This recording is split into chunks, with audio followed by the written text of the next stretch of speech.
Huge shout out to my patrons on Patreon. If you'd like to be part of the extra super exclusive and deluxe weirdness, make sure you check out the description box and join us there. Thank you so much. Let's get into the video. Hi, I'm Danielle. I do too much. I like hair, talking, cosplay, music, art, and stuff.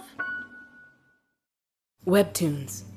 The comics that read me for filth. These are all my favorite webcomics.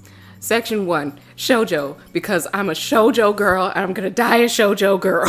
For those who don't know, shoujo is a type of Japanese manga that largely centers around the life and love of usually a female character who's just surrounded by hot boys. I'm using this term loosely because sometimes the main character isn't a girl, and sometimes the people that they're interested in aren't boys, and sometimes these are not Japanese comics. In fact, I don't think any of these are. Are you picking up what I'm putting down? Get off my back! First up, Lore Olympus. We gotta get the obvious choices out of the way first, okay? All right? You know? Witness what the gods do after dark. The friendship and the lies, the gossip and the wild parties, and of course, forbidden love. Because, it turns out, the gods aren't so different from us after all, especially when it comes to their problems. Stylish and immersive, this is one of mythology's greatest stories, the taking of Persephone, as it's never been told before. He's professional voice actor. Professional voice actor. I read Lore Olympus because I love Greek mythology, which is true, and I love the fashion, which is true. And Hades looks like this in it. Girl likes to look at a nice. I love the stylization of this series. I love the modern and very well-written dialogue of the series. The dialogue is like really snappy. You can feel the charisma and the chemistry between the characters, or the tension between the characters. And that is extremely difficult to do in sequential design. Not only that, there's a certain stylization. Those of you who have seen my princess video know how I feel about like heavily stylized characters. It's good. But you know, despite all that, I'm not really that serious about the series. You know, it doesn't take all my coins every Sunday. I haven't been reading it with bated breath for many moons. I'm not really that into it in terms of like extraneous merchandise, and you know, it's really just a side thing if I have any time. I haven't pre-ordered the next 2 books or anything. You know, I'm not gonna watch the series. I'm not gonna cosplay Persephone, you know, looking for a Hades out here, you know, nothing like that. Persephone is like a perfect little peach. I love her. She is feisty and funny and smart, a bit naive, but not dumb. You know, there's a big difference between naivete and stupidity. She's also extremely stylish. Look at them. He got the crown. She's got the pomegranate. This is the goal. I want that. Maybe not the situation that they're in this particular panel. No spoilers. Okay. My secret boyfriend. Beautiful black girl in Korea, doing makeup, slaying the game, slaying people's faces, slaying the makeup, slaying the fits. Darcy was given the opportunity to expand her platform and join the biggest modeling company in Seoul. She seizes this chance to grow and possibly be able to reunite with her first love. But as each day passes, Darcy gets more and more discouraged, wondering if she'll ever see him. In the meantime, Darcy keeps running into the famous model, Hanbin, whose personality and voice are not at all unfamiliar. So this comic, look at the style of this. This is, and please look at Darcy, whose channel I love. I actually just tried to cosplay this character, Darcy as a character in this webcomic. I'm very interested to see how things develop. This comic is set in Paraguay, and I don't know how to say the main character's name. It's not good, and their latest Q&A, don't look into it. Spoilers. There's literally pronunciation guide, and I still can't figure it out. I was saying Jessie until that pronunciation guide. So it's Ja, and then the SY apparently sounds like an EU sound, but EU in what language? So my linguistics are taking over. I don't know how to say it, so please correct me. Spell it so phonetically in the comments for me, please. I'm just gonna say Jassi, and hopefully that's right. In ancient times, people believed that the forests of Paraguay were filled with gods and monsters. Growing up outside modern Asunción, Hela never thought much of the old stories. When her best friend disappears, apparently kidnapped by the legendary Jassi Jatre, however, she learns that the old world is not as dead as she thought. By the way, all of these, when I'm reading off the thing, these are all cold reads. Have never read these. I don't read. I never read. So this comic is beautifully illustrated. It has like another classic trope it's based on.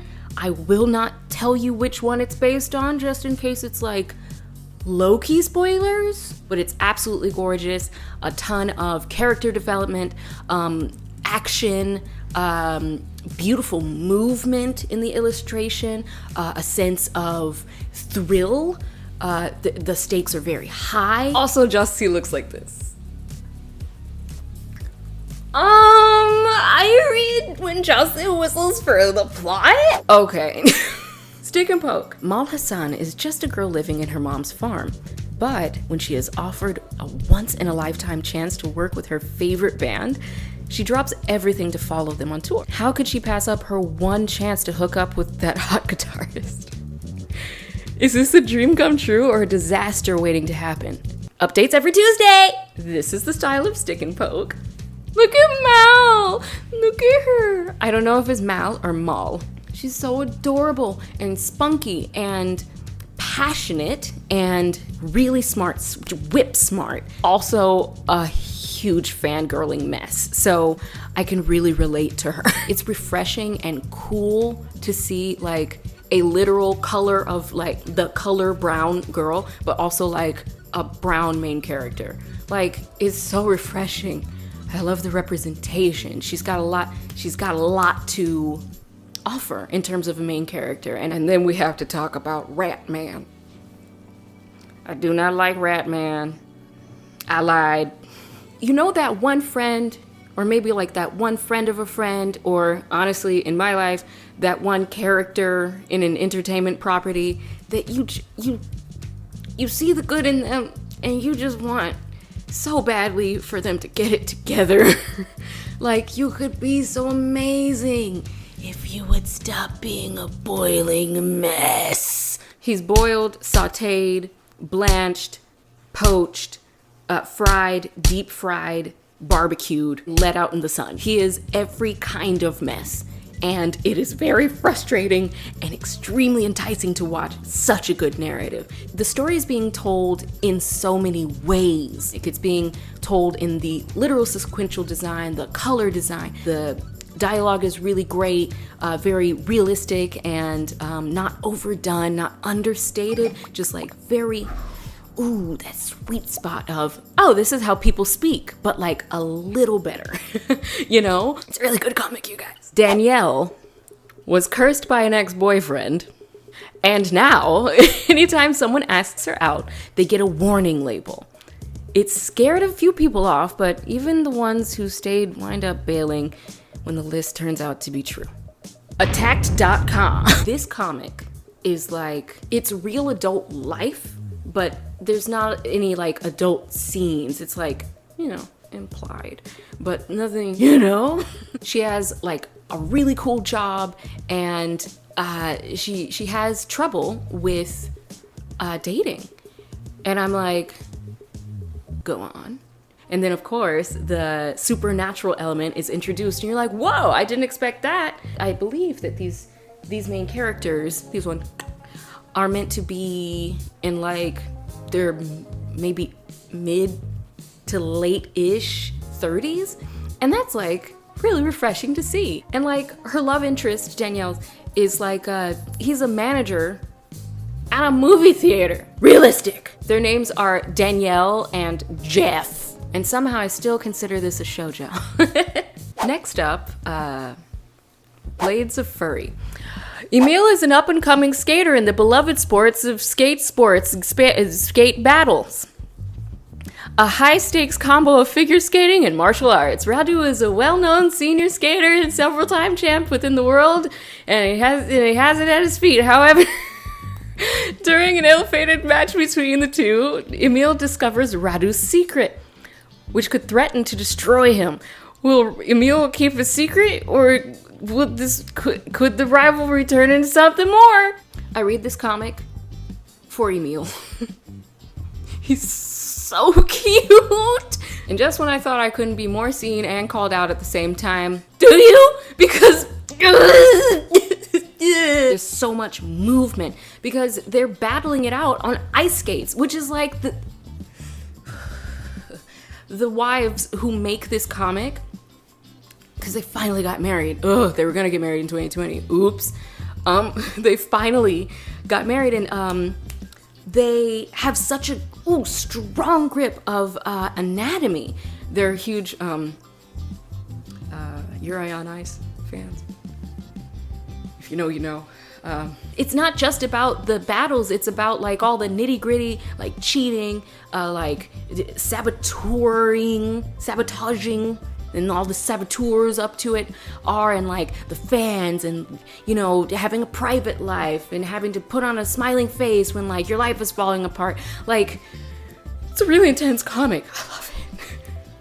Then the relationships through all of the characters, I can't tell you all of them because spoilers. Yes. Next, and wrapping up the shoujo portion of this list, is True Beauty. You knew it was coming. You knew.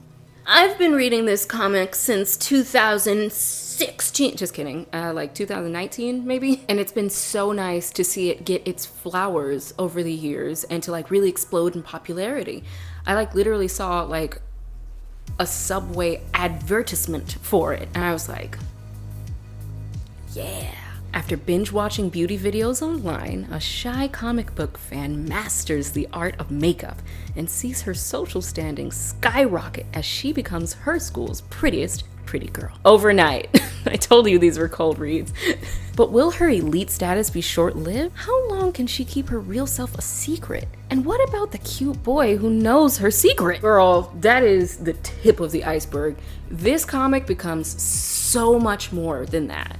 In fact, when I first started reading it, I stopped reading it for many moons because I was like, oh, this is just like your typical, I'm pretty, oh no, he knows, he's gonna find out, he's gonna tell people, and then they'll like fall in love or something, and then like, bleh. Then like, when they fall in love, the comic ends. You know what I mean? Not only do they not fall in love, I think that's technically a spoiler, but like, no, it's not. If you've read it, you know what I'm saying. You know what I mean? Picking up what I'm putting down. This is the style of this comic. Gorgeous. Like, you know when you just want to look at something pretty, and it's just pretty on pretty on pretty. That's it. Even like the characters that are supposed to be like evil are really pretty. Like the characters that are supposed to be ugly are really pretty. You just want to like look at flowers for a couple hours. Like, that's your comic. That's the one. Here is Love Triangle stop 1. Okay, there she is. Here's step 2. And then here's step 3. Girl, you really can't go wrong. Spot the difference. It's a really good comic. Not only does it evolve so much more than that, the comic actually focuses on her instead of the boys. I love a comic that focuses on the boys, obviously. But this comic, it gives her agency. It gives her an actual personality. Hello? She's got her own life. Like, spoilers. And like I was saying with My Secret Boyfriend, this comic also features very heavily makeup tutorials within the comic, and that's so approachable to me. And I actually, I bet you can't see it right now, but I actually am wearing makeup because I knew I'd be talking about those two comics in particular, and I wanted to at least try a little bit. Now on to the next section. What do you think the next section is? Because you would think that the shoujo section is the biggest section. It is the biggest section. Next section is horror. Bet you weren't expecting that.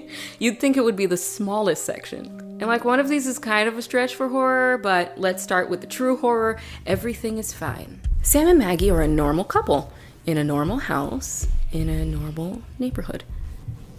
Nothing strange about their heads, their neighbors, or their sweet little dog.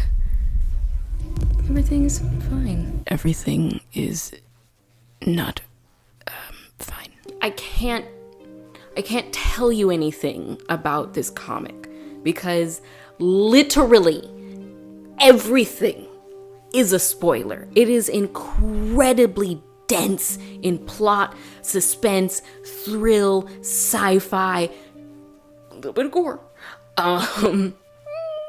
The whole time you're just like, you're on the edge of your seat and you're like, what is going on in this town? Like, everything is so eerie and suspenseful, and you want so desperately for someone to say the truth. Like, where are we? What are you? What was that? What is that? Okay, so this is like kind of a slant rhyme in horror form because it's not horror, but it's certainly a thriller, sci-fi, action, suspenseful, and there are certainly some horrifying sequences in this comic. So be very warned if you are sensitive to, but it's not gore. Like body horror. Keep it moving. Don't read this. Don't do it. Because it's so beautifully illustrated, it will disturb you. In fact, it disturbed me when I first started reading it in like 2015. Updates Wednesdays.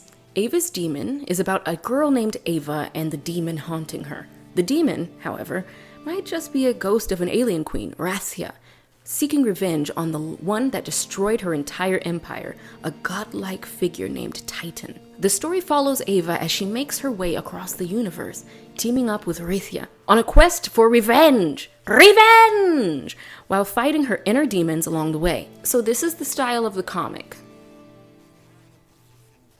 When I first saw images like this, of this comic, I was like, oh, so it's gonna be like that thing where the cover is like this, but the interior artist is all different. No. Every panel is a painting in and of itself. Every single panel of this comic can stand on its own as an individual art piece.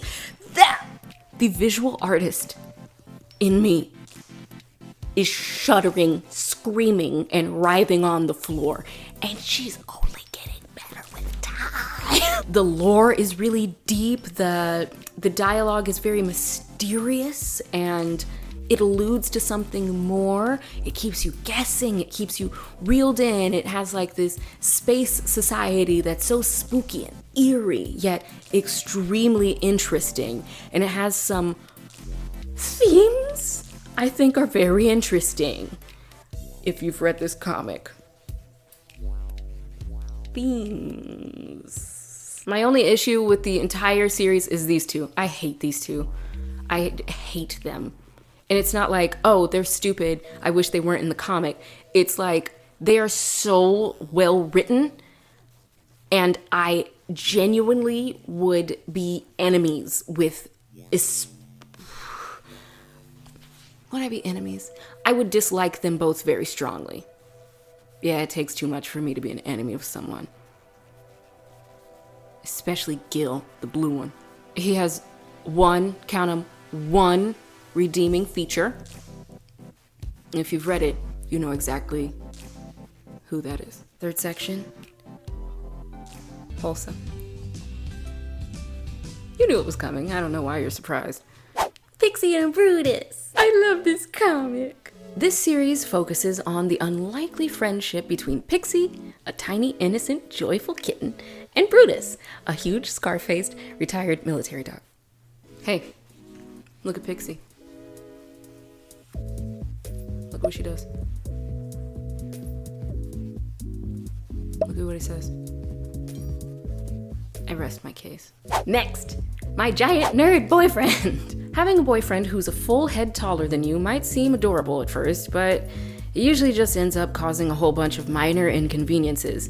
Follow Fishball as she navigates the Malaysian life with her 6'5" geek boyfriend. This comic gives me hope. There's also a version called My Tiny Weird Girlfriend. There's also one about the dog. I love the dog. We all love the dog. It's just so nice to see a couple support each other, have common interests, meet each other where they are, traverse their traumas and their, I don't want to say weaknesses, but their troubles. And whatever comes up, they talk through it, they always figure it out, they compromise, and it's really refreshing to see that. Raccoon comic! Merch and more art. Well, okay, Raccoon comic is about a raccoon that's actually, I'm pretty sure, just an adult who happens to be a raccoon. Please look at this relatable AF comic. Lol. Oh, that happened to me last week. It's short, it's to the point, it's funny, it's relatable if you're like grown. And I think the style is it's mesmerizing. It looks like a character study of, well, Miko, kind of. Like Miko. You know Miko? Pocahontas' little raccoon friend. You know him from down the street. From down the creek. He liked to eat. This was kind of like a bittersweet comic. The Little Trash Maid. Short comic strips of a mermaid in the modern day. So the point of this comic is to show what a mermaid would have to deal with because our oceans are really dirty. It really hurts my feelings, but it is really sweet, and it's encouraged me to get more active in ocean cleanup and like environmental programs. It's really cute. I can't tell you the mermaid's name because that's a spoiler.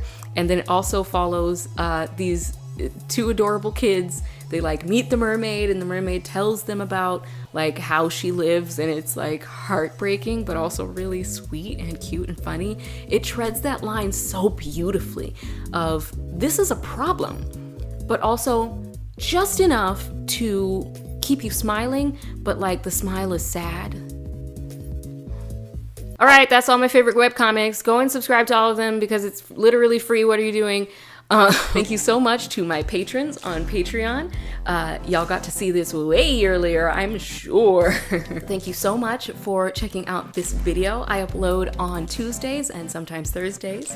Make sure that you subscribe and like this video because I'm gonna just keep making them, so you might as well check them out. Thank you so much. I'll see you next time. This has been me, Danielle, your resident weirdo. StarPuppy signing out. Say it with me now.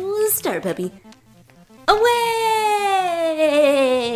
It's good, you should read it. Don't forget to like, share, subscribe if you enjoyed the video.